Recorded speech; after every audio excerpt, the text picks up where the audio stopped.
దేవుని నామమునకు మహిమ కలుగును గాక. ప్రభునందు ప్రియులరా, మన ప్రభువు రక్షకుడునైన క్రీస్తు యేసు పరిశుద్ధ నామంలో మీ అందరికీ శుభములు.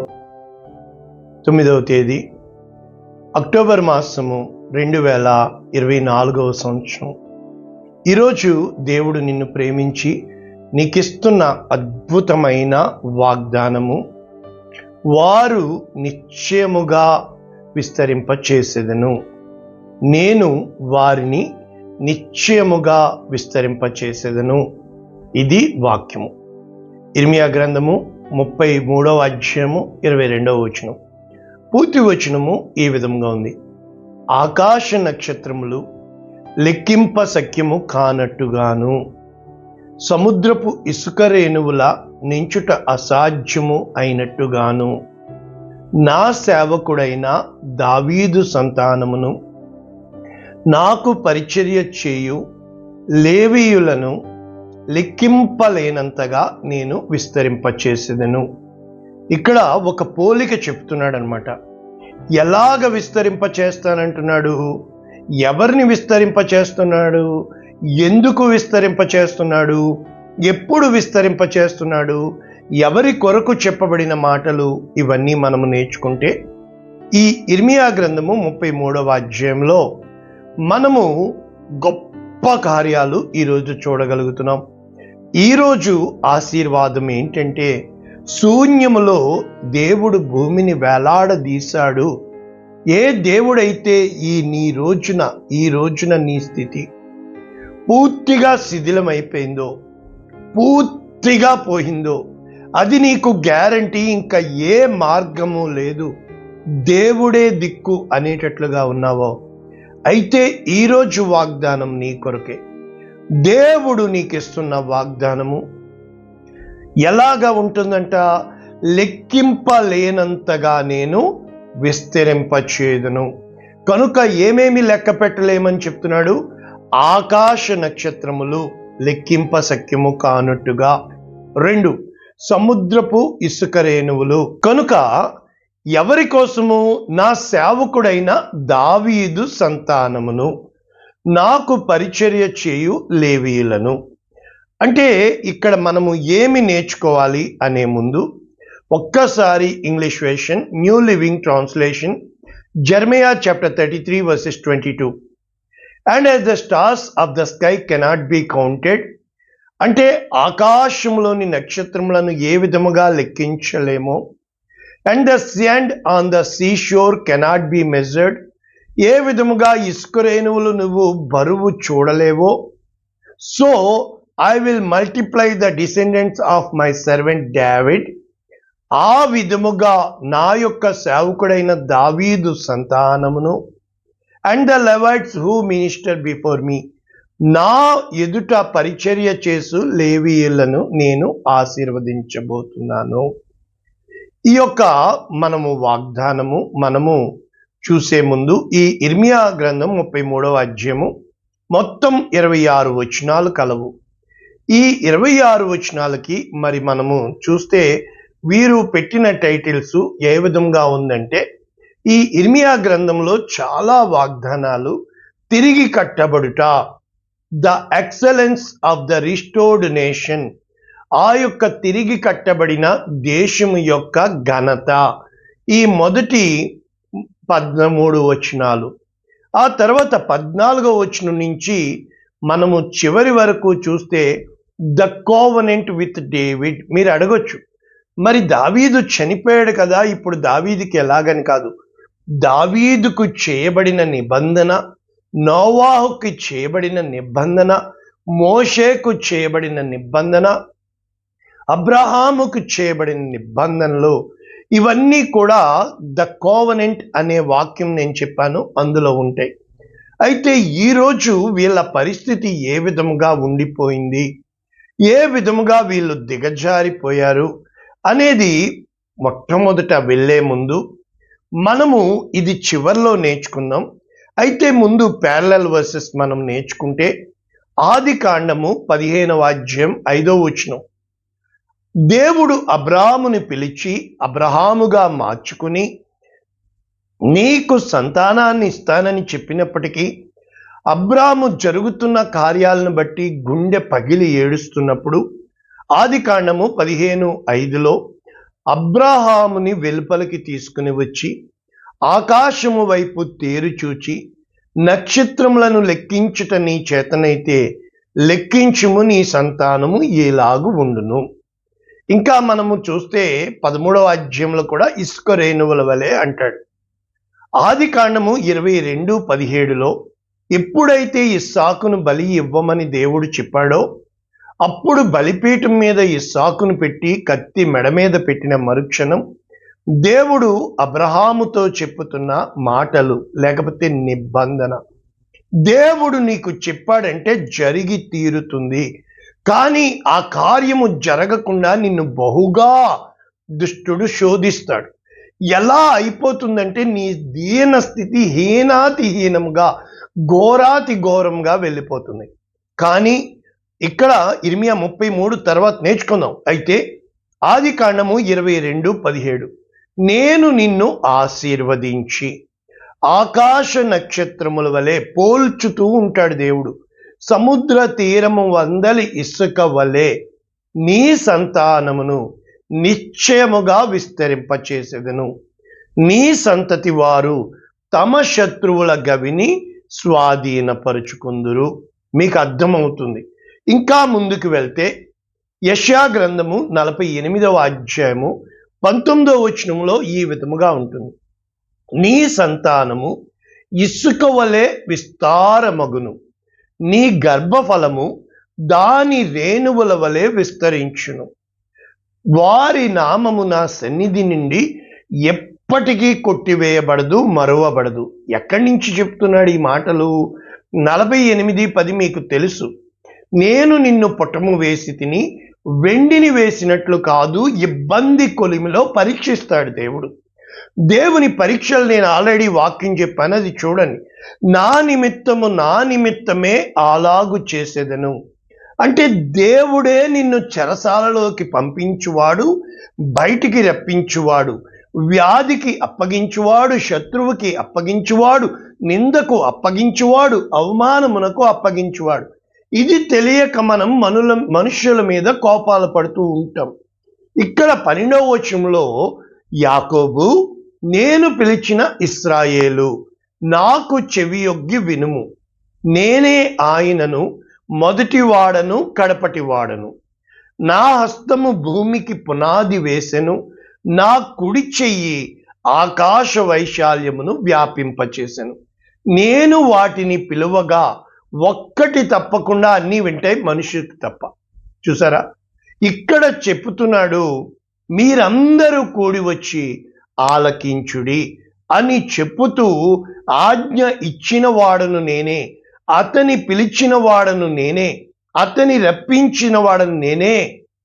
చూసా, అంటే నెబుకద్రెజర్ను రప్పించి దేవుడు ఏమంటున్నాడో తెలుసా? రహస్యముగా మాట్లాడిన వాడును కాను. దేవుడు నీతో మాట్లాడతాడు, నువ్వు ఆయన సన్నిధిలో గడుపు, ఆయన సన్నిధిలో వేచి చూడు. ఏమని చెప్తున్నాడు ఇక్కడ?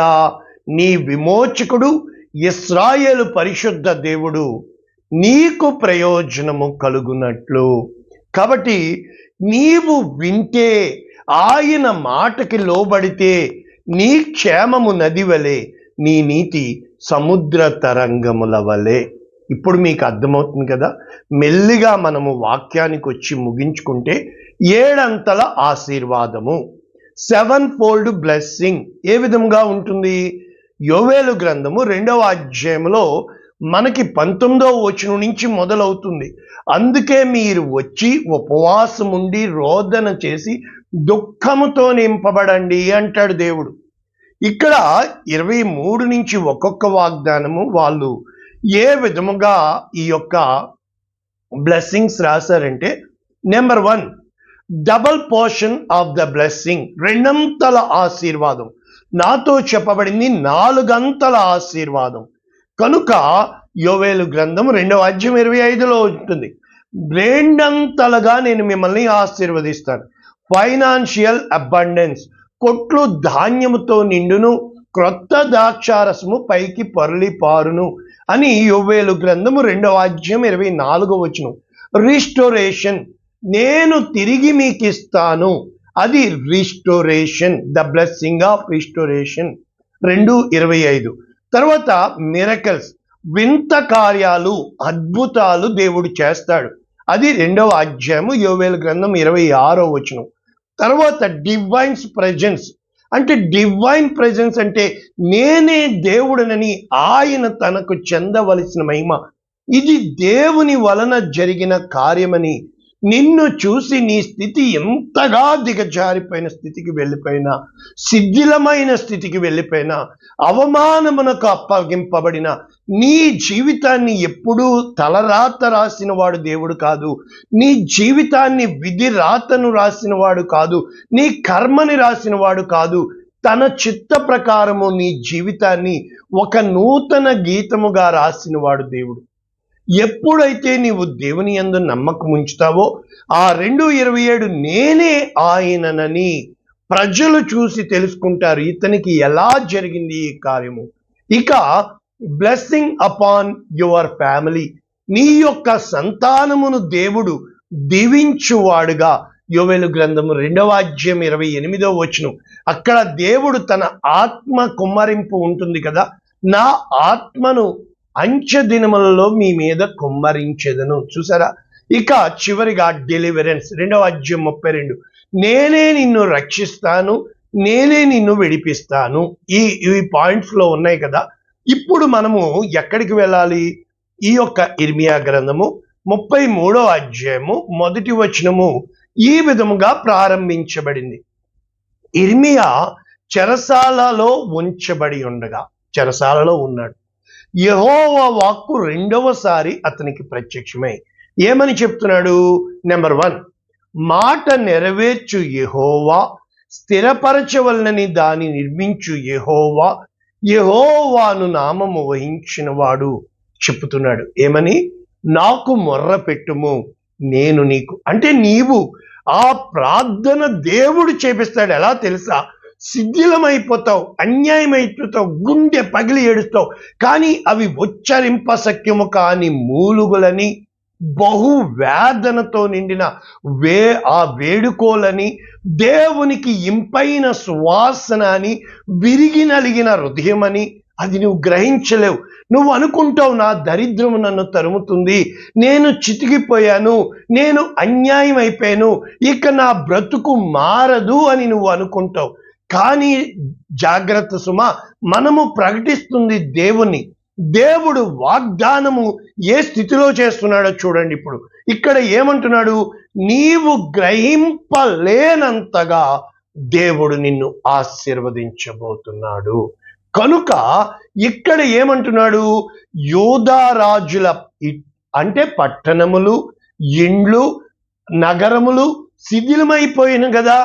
అయితే దేవుడు సెలవిస్తుంది, నీకున్న ఆశలన్నీ పోయినాయి కదా. అయితే ఏ కల్దీయులను తెచ్చాడో బబులోను, ఇరాక్, అయితే వారు బహుగా సంతోషిస్తున్నారు. అయితే 6వ నేను ఆరోగ్యము, స్వస్థత మరలా రప్పించుచున్నాను. గుర్తుపెట్టుకోండి, మెడిసిన్ దేవుడు ఇచ్చిందే, కానీ దేవుడు ఆరోగ్యం ఇవ్వకపోతే, బుక్స్ ఉన్నాయి, దేవుడు జ్ఞానం ఇవ్వకపోతే ఏసీర్యం ఉంది, దేవుడు నిద్ర ఇవ్వకపోతే నువ్వేం చేయలేవు. నీకు బిడ్డలను ఇచ్చాడు, వారు నీ మాట వినాలి అంటే దేవునికి నువ్వు లోబడాలా. ఆ తాగుడు ఆత్మని, ఆ బూతుల ఆత్మని, ఆ తిరగబడుతున్న ఆత్మని నీవు దీన ఆత్మతో దైవాత్మ పొంది దేవుని ముందు సాగిలపడాలి. ఇక్కడ ఏమంటున్నాడు? సత్య సమాధానములను సమృద్ధిగా నేను ఇస్తాను. ఎక్కడి నుంచి తెస్తానన్నాడు? చెరలో నుండిన యూదా వారిని, ఇశ్రాయేలు వారిని. 2 కుటుంబాలు గుర్తుపెట్టుకోండి. ఎఫ్రాయిమీయులకి ఆ యొక్క యోసేపు సంతానానికి 10 గోత్రాలు, యూదా సంతానానికి 2 గోత్రాలు దేవుడిచ్చాడు. కాబట్టి మొదట ఉండినట్లు స్థాపిస్తాను అని చెప్పుతూ ఇక్కడ ఏమని చెప్తున్నాడు? ఎందుకు వీరి స్థితికి వెళ్ళారు? నాకు విరోధముగా చేసిన పాప దోషము నిలవకుండా పవిత్రపరిచి దోషములన్నిటినీ తిరుగుబాటులన్నిటినీ క్షమించి ఏమంటున్నాడు? ఇదిగో 9వ వచనం చూడండి, నాకు ఇష్టమైన పేరుగా, నెంబర్ 1, మరి ఆయన మహిమకి ఇష్టమైన పేరుగా, నెంబర్ 2, స్తోత్ర కారణముగా వారిని చూసి ప్రజలు స్తుతించాలి, దేవుని ఘనతకు ఆస్పదముగా ఇలా బ్రతకాలి మేము అనేటట్లుగా. చూసా, నేను వారికి చేయు సకల ఉపకారములను, అంటే సమస్త క్షేమమును బట్టి, సమస్తమైన మేలును బట్టి. ఆలోచించండి, అంటే దేవుడు అంతగా కారణం ఏంటి?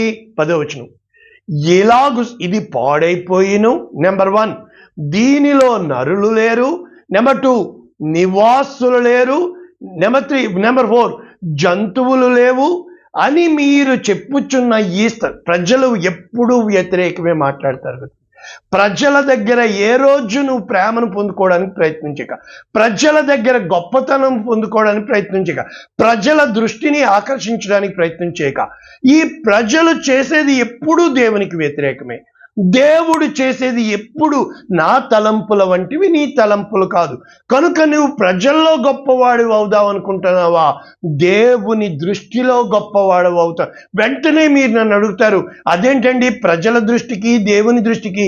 కాదండి, దేవుడు ఒకవేళ యేసు ప్రభువు ప్రజల దృష్టికి దయ పొందుకుంటే మరి ఎందుకు సిలువ వేసి ఉంటారు? అంటే అర్థం ఏంటంటే ఈ దయ పుట్టించేవాడు దేవుడే. ఎగ్జాంపుల్కి ఇలా చెప్తే మీకు అర్థమవుతుంది. యోసేపుకి దర్శనమిచ్చి కలలు ఇచ్చాడు, కానీ ఎదురుగా ఎవరిని రప్పించాడు? సొంత అన్నదమ్ములు ఎదురు తిరిగేటట్లు చేసి ఏం చెప్పారు? వీడి కలలు ఎలా నెరవేరుతాయో చూస్తాం అన్నారు. కనుక వాళ్ళు చేయాల్సిన కీడంతా చేశారు. రైట్, ఇక్కడి నుంచి ఎక్కడికి అమ్మేశారు? పరాయి దేశము ఐగుప్తుకి. కానీ అక్కడ దేవుడు ఏం చెప్పాడు? 4వ తరము వాడిని ఐగుప్తుకి తెస్తాను. అక్కడ యోసేపు ద్వారా దేవుని లేఖనము నెరవేరింది. ఆదికాండం 15వ అధ్యాయంలోనే ఇంకా ఇస్సాకును ఇవ్వక ముందే దేవుడు చెప్పాడు. అంటే మనమేమనుకుంటాము? దేవుడు చెప్తే గొప్పగా రావాలని కాదు, బానిసగా వచ్చాడు. అక్కడ పోతీఫర భార్యని ఎదురు పెట్టాడు, నీ కలలు ఎలా నెరవేరుతాయో చూస్తానని. ఆ చెరసాలలో పాడేశారు. అక్కడి నుంచి దేవుడు తీసుకొచ్చి ఎంతగా అంటే ఎంతగా ఆశీర్వదించాడో, ఎంత మందికి ఆహారం పెట్టేవాడుగా యోసేపుని చేశాడో. మరి మోషే ఎక్కడైతే దేవుడు ఎంచుకున్నాడో, ఆ మోషే పుట్టినప్పుడు ఎక్కడైతే చంపబడుతున్నారో, 3 నెలలు దాచి ఇంకా దాచలేనన్నప్పుడు మరి మోషేని దేవుడు ముందుగానే తల్లి గర్భములో, అంటే ఎంత గొప్ప ప్రార్థనా పర్రాలు యోకెబెతు అంటే, అటు మోషే ఇటు ఆ యొక్క మన అహరోను తర్వాత మిరియాము, ముగ్గురిని దేవుని సేవలో బలమైన సేవకులుగా. మరి రోజున ఆ యొక్క ఎక్కడ మరణం ఉందో అక్కడే చూసారా, మోషేను దాచిపెట్టిన దేవుడు మోషే తొందరపాటు వలన 40 సంవత్సరాలు ఫరో ఆ యొక్క రాజకుమారునిగా పెట్టి 40 సంవత్సరాలు పూర్తయ్యేంత వరకు మరి అయినా ఎదురు వస్తుంటే ఎన్నిసార్లు మరణం ఎదురొచ్చింది మోషేకి. అక్కడ కూడా దారిలో మరణము చంపజూచినప్పుడు ఎన్నిసార్లు ఫరోకి ఇంచుమించు ఆ 10 తెగుళ్ళు పంపే వరకు. ఆలోచించండి, అంటే దేవుని ఆశీర్వాదం అనేది వెల చెల్లించకుండా, దేవుని రక్షణ ఉచితమేమో కానీ శిక్షణ పొందకుండా నీకు ఆశీర్వాదం ఇవ్వడు. దేవుని మార్గములో నువ్వు నడవగలుగుతున్నావా? దేవునికి ఇష్టమైన మాటలు నీకు వస్తున్నాయా? నీ నోటమ్మట దీవెన వస్తుందా? శాపవచనం వస్తుందా? బూతులు వస్తున్నాయా? లేకపోతే దయగలిగిన మాట వస్తుందా? నీలో మార్పు వచ్చిందా? ఏమి చూసి దేవుడు నిన్ను ఆశీర్వాదించాలి అని అంటే చూసా, అంటే ఇలాగ చెప్తూ మరి దావీదు స్టోరీకి వస్తే, దేవుడు దావీదుని తన ఇంటికి పంపి ఆ గొర్రెల దొడ్డిలో ఉన్నవాడిని పిలిపించి చిన్న పిల్లవాడిని అభిషేకించి ఆ తర్వాత ఎంతగా మరణం అడుగు దూరము నాకుంది అని 2 సార్లు ఆ బల్లెము వేసి దావీదుని చంపేయాలని, మరి అంటే నీ ఆశీర్వాదం అంత సులభంగా వచ్చేలా, అయ్యగారు అప్పులు అంటున్నావు కానీ అయ్యగారు తప్పులు చేశాను. ఒక ఆవిడ ఉందండి, పుణ్యం బాగా మూటగట్టుకుంది. బాధ ఎలా ఉంటుందంటే, నాకు ఆవిడ మూటగట్టుకున్న పుణ్యం వలన నేనేమైపోయినా నాకు బాధ లేదు. కానీ ఇంత ప్రేమ చూపించి ఆవిడ మనుష్యుల ముందు బొంకేసింది, మనుష్యుల ముందు అబద్ధం ఆడేసింది. కానీ ఆ కార్యానికి బలైపోయిన దైవజనుడు, అంటే అర్థం ఏంటంటే, దేవుని వాక్యం కీర్తన 32 ఏం చెప్తుందంటే, తన పాపమునకు ప్రాయశ్చిత్తము నొందినవాడు, తన అతిక్రమమునకు పరిహారము నొందినవాడు ధన్యుడు. పాపమును దాచుకొనివాడు వద్దిల్లడు, కానీ దాని ఒప్పుకొని విడిచిపెట్టువాడు వద్దిల్లును. ఇప్పుడు సమస్య ఏంటంటే, ఎంత కాలంగా నేను ఎదురు చూస్తున్నానంటే, అన్నయ్య ఇలాగయ్యింది, నేను ఇంత ఘోరం జరుగుతాదని అనుకోలేదు అని ఒక్క చిన్న విషయంలో నిజాయితీ కనబడి ఉంటే, అంటే ఒక దైవజనుడి కన్నీరు వీళ్ళకేదో జరుగుతుందని కాదు, వీళ్ళకేదో అయిపోతుందని, అది శాపంగా మారిపోతుంది.